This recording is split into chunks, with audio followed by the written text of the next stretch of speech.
Hi, Becky. I decided I was going to do something tonight. I went out and I was working my dogs after I looked at your videos, and I saw 2 or 3 things that really need to be addressed, and we'll talk about it tomorrow. But I thought I'd try to get this video to you so you can see it, and then we can think about it. Come on, bud. All right, this is Ringo. You haven't met him yet, but he is stud muffin number 1. So the first thing is get rid of the treat bag. I use vests. They've got lots of pockets. This one is a really special vest. It's designed for this. So it's got pockets in the back, pockets in the front, and all of that. I used to find, I know you're down in California, so you want lightweight. I would find my vests for like Travelsmith, the things that are used to go on trips. They have lots of pockets and stuff. You're looking for one that has at least 1 pocket in the side like that, so you can have treats in it. This one has 4 because I put toys over here and dumbbells over here and treats over here and toys in the back. Anyway, you don't need this. It's real expensive. But the others are relatively reasonable. You don't want a treat bag because your dog knows when you've got it on. And that's a big alert. You take it off to go in the show ring. There's no treat bag. Why bother? So you want to just get rid of that as soon as you can.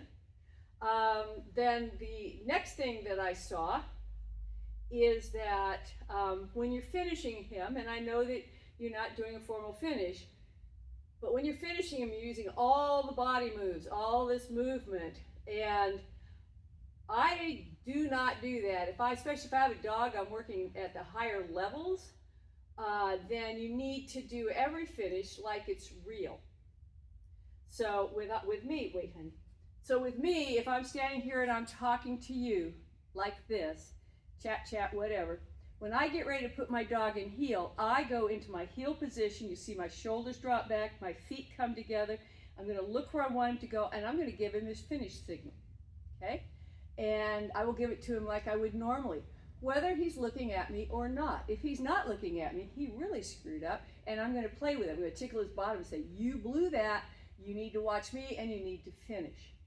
But every time that you do this business, which you're doing, you're just reinforcing the wrong stuff for the finish. Every finish, your shoulders are square. You're right here. You ask for that finish, or you ask for that finish. The shoulders stay still. Your hips stay still. Your head stays still. So if I finish my dog, I'm going to go, well, for me, I go like that.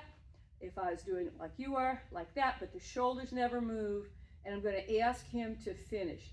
And you say, yeah, but he doesn't do it. Okay. So if I ask, come babe, come, just come. So if I asked him to finish, which I'm going to do kind of lousily because he never makes a mistake, but let's just say I asked him to finish and he didn't see it, so I started to give him this signal and he didn't move. Hey, you forgot my fingers, gotta touch me, give me, good, right up to finish, good job. I won't feed that. Good job. Every time I do the work, I get the food. Could have had it. Come. Good. You come. Thank you. Now I'm going to do it again. Yes! Now he can be fed. That's not even his finish signal, but yeah, get it. But because he knows this, he knows that's what it was for that moment. But you don't want to be moving your body all over. Make him work. You've got your training collar on. Every finish needs to be right.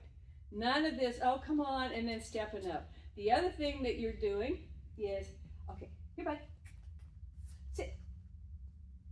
Okay, so you call him in. I'm going to get out a little bit. There we go. You call him in to front, and he comes in, or he comes in with the glove or the dumbbell. He comes in, and then you step back, and lo and behold, he's right. But he's only right because you brought him in. You can't do that in the ring. You have to be absolutely still. So you can't help him there like that.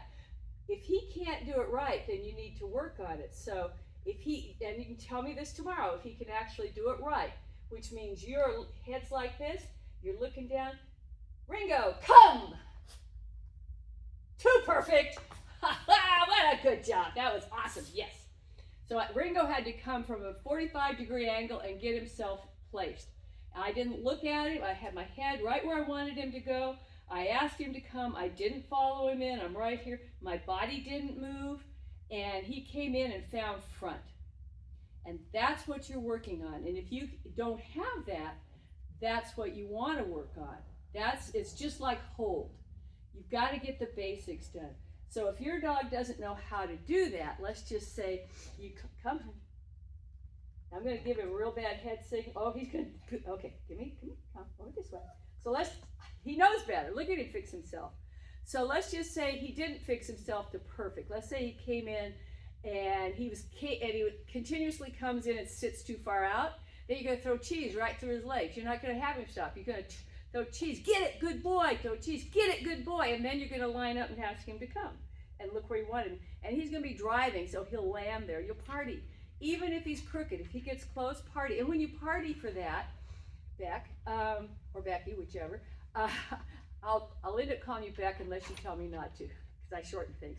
So I got a little piece of my food. I'm going to party. He comes in. Yes! It's right through my leg. Get it. Oh, good job. Yay. Did you like that? Did you like it? Yeah, I'll go get you. I'm going to get you first. Yay. All right. Good job, dog. Good job, dog. Good. So see, he's in front of my left leg. That isn't good. So I finally got him to do it. So I'm going to pivot to the left and ask him to come. Come. Yes! And if he can find front, I didn't correct him. I didn't say anything to him about being crooked. I just pivoted. If he can find front, he'll get rewarded. If he didn't find front, we'll go again, and we'll go again, and then he'll find come. And then he'll find front. Once his butt has hit the ground, that's the end of the exercise for him. So if you move around, that's a new exercise. He thinks if he's crooked, he's right. But I'm going to be going, I didn't tell him he was right, did I? No, I just made another move. And when he was finally right, we had a party. Okay, so that's really important to work on those fronts, those finishes. The other thing is that pivot to the glove. First off, good boy. If I have a dog, I'm working on utility. Anything like this, I'm not going to have a line on him at all. If he can't do that pivot, which would be like this, and there's no pressure, I could take that off. He would never care. In fact, I'll take it off. He'll do that same thing again. I'm going to pivot. He's going back. He's doing a lovely job. There's nothing with him. He'll sidestep over. He'll pivot. Good boy. If he can't do that, then you have no business sending him from with your back to the gloves till he can. I do 2 and 3 with that pivot, and only 1 with the other pivot. Yeah, it's a little harder, but not for my dog. So you need to teach him how to do that nice in pivot. And I don't remember if we did this or not, but we'll do it with him. Okay, sit, babe. So I'm going to teach that pivot. I have him on a leash, because this is something I teach at about 12 weeks. I'm going to have a little pressure on that leash, food in the hand so he knows it. I am not going to put it in front of his nose. He knows what's going on. I'm going to put it back towards his hip. This took him twice to get. So I'm going to step forward with my right foot, sit. I'm going to lift my left heel, sit, good, sit. And before I do that, I'm going to say in, and he shouldn't move. There's a step, lift. Now as I start, my whole body turns together. As that happens, the hand's going to go towards his hip. Yeah, I know, yes. So take a little bite.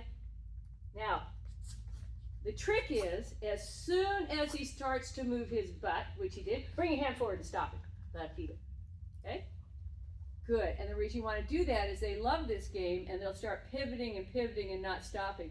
Your hand stops them. It's what's, yeah, so here. In. Good boy. Sit. Wait. In. Good. Good. Good. Wait. Wait for it. Wait. I know you know. I'm going to not go to his nose, which means you're going to have to come up on your dog and look at his hip and where you want it to go. Wait. Wait. Going back to his hip. Yes! Good boy. Good boy. We don't care at this moment how much he pivots. Well, we do. We don't want to go behind, but we're not putting the control on it that we'll have on it in gloves.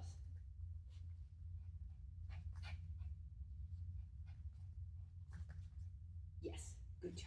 Wait, I did say yes. If I say yes, he gets food. I loved what's going on with your games, so we're going to integrate that into your healing. However, let's not do healing until you are healthy. That foot can heal, okay? Because if you try to do it when you're not healthy, you're all screwed up.